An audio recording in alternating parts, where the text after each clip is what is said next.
Kasambahay na pinagmalupitan ng amo. Alamin sa NBI, naku, bawal ito.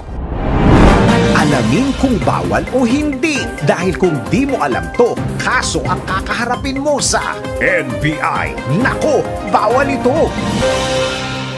Kasambahay na pinagmalupitan ng amo? Nako, bawal ito. Aminin, napakalaking tulong ng mga kasambahay, lalo na kung napaka-busy mo sa buhay. Ngunit paano kung dahil sa pagod, kapag nagkakamali ay pinagbubuhatan mo kaagad ng kamay o pinaparusahan ang iyong kasambahay? Nako, alam mo bang labag sa batas yan? Ayon sa Republic Act No. 10361 o mas kilala bilang Batas Kasambahay, mariing kinukundina ang pagmamalupit, pang-aabuso o pangmamaltrato sa mga kasambahay. Ang mga among abusado ay maring ereklamo sa mga sumusunod: sa barangay na nakakasakop kung saan naganap ang pang-aabuso, sa Department of Social Welfare and Development o kaya naman sa Public Employment Service Office. Ayon sa batas, na maaaring magreklamo ang sino mang nakakaalam ng pananakit, at sa oras na mapatunayan ang pang-aabuso ng isang amo, maaari itong pagmultahin ng hanggang 40,000 piso. Kung sakaling matindi ang pinsalang idinulot sa kasambahay, maaaring mabilanggo ang amo sa kasong paglabag sa Article 263, 265 o 266 ng Revised Penal Code o Physical Injuries. Kaya naman ituring natin na pamilya ang mga kasama sa bahay o kasambahay. Huwag silang pagmalupitan para hindi ka masabihan ng, nako, bawal ito.